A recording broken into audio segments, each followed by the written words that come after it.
आपको moment of inertia बता रहे हैं। मोमेंट ऑफ इनर्शिया में हम ढेर सारा प्रॉब्लम बताए थे और अभी भी हम बता रहे हैं। तो देखिए ये सब छोटा छोटा चीज है, आप थोड़ा समझिएगा। हम फिगर वाला प्रॉब्लम अभी बताते रहे हैं, क्योंकि अभी तो हम मोमेंट ऑफ इनर्शिया में प्रॉब्लम ही अभी बताएंगे, क्योंकि मोमेंट ऑफ इनर्शिया है, उसके बाद हमको पढ़ाना है एसएचएम पढ़ाएंगे। ग्रेविटेशन तो आप पढ़े हैं, हम बहुत आगे तक पढ़ा चुके हैं, तो थोड़ा पीछे वाला प्रॉब्लम को सॉल्व करें। ज्यादा से ज्यादा जो कॉन्सेप्ट बेस्ड क्वेश्चन जो रहता है वो हम सोल्व करेंगे। तो आज मोमेंट ऑफ इनर्शिया का भी छोटा छोटा प्रॉब्लम। अब प्रॉब्लम लिखना मुश्किल है, तो हम देखिए क्वेश्चन में पहला हम देखिए 1 2 3 4 5 क्वेश्चन लिखे हैं। पांचों क्वेश्चन समझने वाला है। आपको हम बताए हैं कि मोमेंट ऑफ इनर्शिया में तो कहता है पहला कि देखिए ई स्क्वायर है, स्क्वायर का हर पॉइंट पर मास एम दिया हुआ है और उसका लेंथ एल दिया हुआ है। क्वेश्चन में कह रहा है कि 4 particle each of mass M are placed at the corner of the square of length L. तो कहता है रेडियस ऑफ गायरेशन निकालिए। तो radius of gyration of system में what axis perpendicular to square निकालना है and passing through the centre. तो centre से जब पास करेगा तब मोमेंट ऑफ इनर्शिया क्या होगा। तो देखिए थोड़ा सा दिमाग लगाइएगा, ये सब प्रॉब्लम आसान है। फिगर वाला इसलिए बता दे रहे हैं कि आए दिन बच्चे लोग को ये सब भी प्रॉब्लम नहीं बन पाता है, जबकि सब छोटा है। अगर समझ गए तो अपने बनाइए। कहता है सेंटर से जब पास करेगा, तो सेंटर से पास करेगा तो हमको ऐसे पास करेगा, तो यहाँ से एक दूरी, एक यहाँ से दूरी, एक यहाँ से दूरी, एक यहाँ से। मोमेंट ऑफ इनर्शिया बराबर होता है क्या भाई? तो समेशन एम आर स्क्वायर। क्यों ये होता है? इसके लिए होता है डिस्क्रीट, जब मास अलग अलग रहेगा उसका रेस्पेक्टिव डिस्टेंस को निकालना रहेगा। अब रही सवाल कि जहां कंटिन्यूअस रहता है वहां हम निकाल के दिखाएं। यही मोमेंट ऑफ इनर्शिया का फॉर्मूला हो जाता है क्या? आई बराबर I R square D M, जहां डी एम क्या है?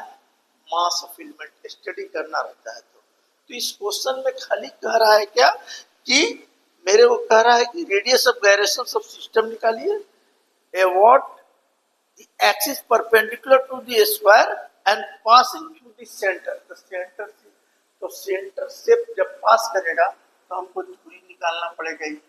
तो आप जानते हैं कि देखिए ई एल है, ई एल है, तो ई पूरा दूरी कितना हो जाएगा भाई? ये पूरा दूरी हो जाएगा ऐसे, ये पूरा दूरी हो जाएगा ई एल, तो कितना हो जाएगा? √2l हो जाएगा, √2l हो जाएगा। ये पूरा हो गया √2l। अब कहता है सेंटर से जब पास करेगा, तो इसका सेंटर से तो क्या करेंगे? √2l/2 काट देंगे तो कितना हो जाएगा? l/√2। सेंटर से दूरी निकल गया, माने r निकल गया, l/√2। अब हमको मोमेंट ऑफ इनर्शिया निकालना है। तो देखिए मोमेंट ऑफ इनर्शिया निकालने के लिए क्या करेंगे? सबका मास m है, एम लिख दिए। दूरी क्या हो गया भाई? तो l/√2। अब सबका l/√2, इसका भी होगा, इसका भी होगा, इसका भी होगा, तो क्यों ना 4 से मल्टीप्लाई कर दें? 4 गो मास है तो 4, तो ये कितना हो जाएगा? तो देखिए 4ml²/2 कट गया तो कितना हो जाएगा? 2ml²। हमें कह रहा था क्वेश्चन में, हम क्वेश्चन नहीं लिखे हैं, 4 मास दिया हुआ था, इसका लेंथ दिया हुआ था, स्क्वायर था, और हमको रेडियस ऑफ गायरेशन निकालने का रहा है। मोमेंट ऑफ इनर्शिया तो निकल गया, रेडियस ऑफ गायरेशन। तो रेडियस ऑफ गायरेशन क्या होता है भाई? आई बराबर m² बराबर 2ml²। ये कैंसिल, तो k बराबर क्या हो जाएगा? √2l। तो √2l आ गया रेडियस ऑफ गायरेशन, यही होगा रेडियस ऑफ गायरेशन √2L, है ना। ये इक्वल टू इतना आ गया, मतलब 2ml² आ गया, ठीक है। तो रेडियस ऑफ गायरेशन मेरा निकल गया √2L, तो रेडियस ऑफ गायरेशन निकल गया। तो ये क्वेश्चन समझ में आया कि नहीं? देखिए स्क्वायर था, तो ये सब दिमाग थोड़ा लगा दीजिएगा और बना दीजिएगा। अब देखिए दूसरा, उसी ढंग से रिलेटेड हम हिसाब बता रहे हैं अभी। रेडियस ऑफ गायरेशन कहेगा तो अब देखिए मोमेंट ऑफ इनर्शिया में हिसाब फंडा जो है क्लियर रखिए। ये हो गया आपका।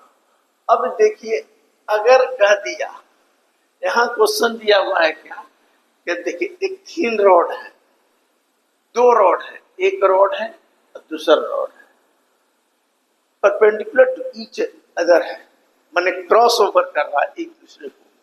तो कहता है कि क्वेश्चन में कह रहा है क्या कि मोमेंट ऑफ इनर्शिया निकालना है।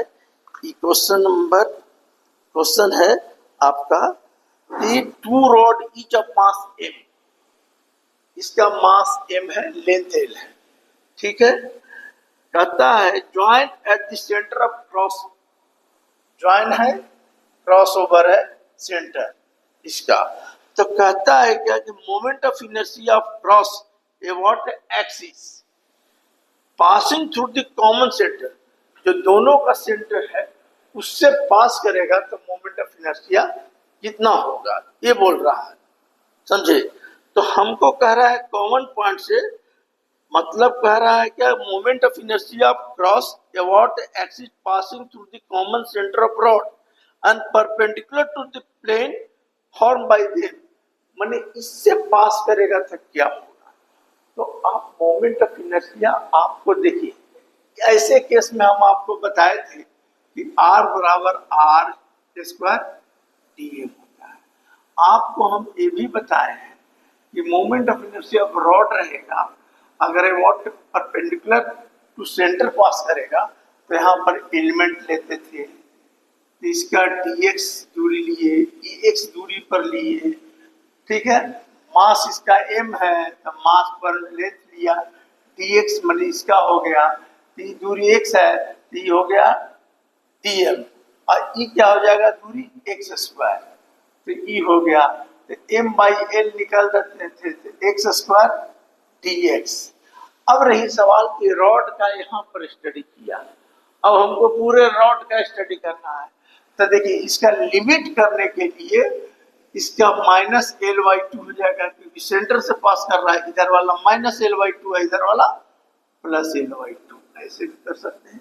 तो आप इतना करने के बाद हमारा जब सेंटर से पास करता है तो ml²/12 आता है रिजल्ट, और जब एंड से पास करता है, याद रखिएगा एंड से पास करेगा तो ml²/3 होता है।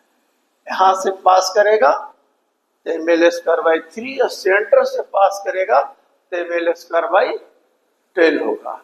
अगर ये लिमिट हम इधर से किए, अब इसमें लिमिट क्या चेंज हो जाएगा, 0 to L।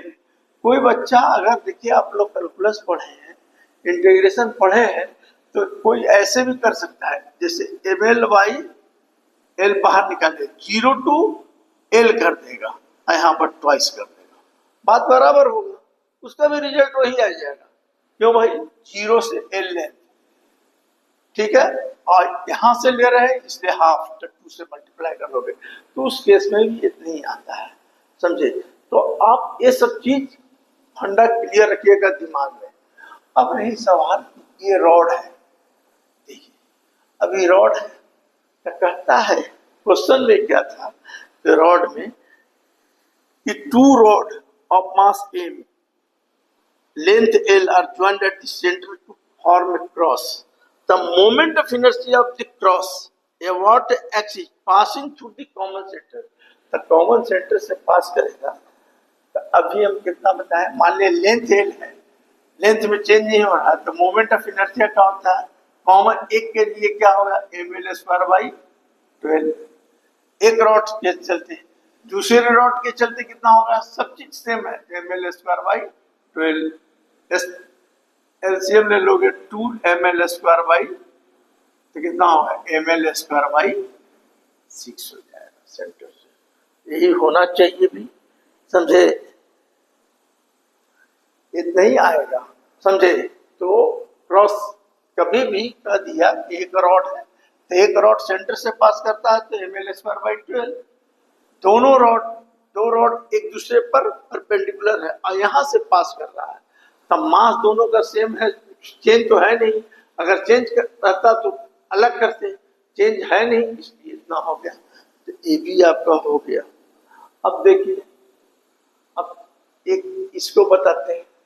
अब रही सवाल, ये देखिए, अब एक क्वेश्चन है कि देखिए यूनिफॉर्म रॉड ऑफ लेंथ 12 है, लिखा हुआ है uniform rod of length 12 has a mass per unit length m है, तो m पर यूनिट लेंथ पर है, तब बताइए कि टोटल मास कितना होगा। टोटल मास क्या होगा, मास पर लेंथ पर m है, तो 12 पर कितना हो जाएगा m इंटू 12। तो moment of inertia of rod A water axis passing through the centre, तो सेंटर से जब पास करता है तो क्या होता है बताइए। सेंटर से जब पास करता है, क्वेश्चन में यही है, देखिए क्वेश्चन में यही है कि सेंटर से पास करेगा तो मोमेंट ऑफ इनर्शिया क्या हो जाएगा, अभी हम बताएं।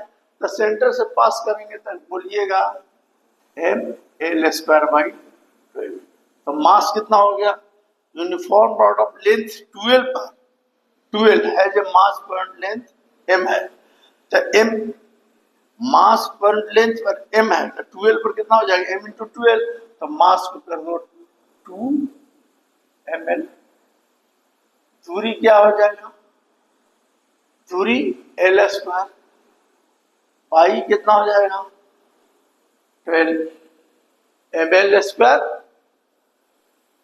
हो गया ना। तो हाँ, दूरी कितना होगा 12 लेंथ पर, 12 का स्क्वायर में करेंगे तो कितना हो जाएगा 2ml 4l² बाई 12, कट गया 4 3 12, यानी 2/3 ml³ इतना आना चाहिए, 2/3 ml³ है। देखिए क्वेश्चन क्या कह रहा है, uniform rod of length 12 has a mass per length ml, समझने का, तब मास पर लेंथ है तो 12 लेंथ पर मास कितना हो गया इतना, तो moment of inertia of rod है, रॉड का कह रहा है, तो रॉड का passing through the centre, centre से जब पास करता है तो इतना होता है, तो मास यहाँ बदल गया, तो क्या लीजिए 2 ml, और दूरी कितना हो गया 12 लेंथ पर निकालना है, तो 12 कर दिए थे इतना। तो थोड़ा छोटा छोटा चीज आप लोग थोड़ा ध्यान रखिएगा, समझे, ये सब चीज जो है ना आप थोड़ा सा ध्यान रखिए। अब देखिए दोनों बताएंगे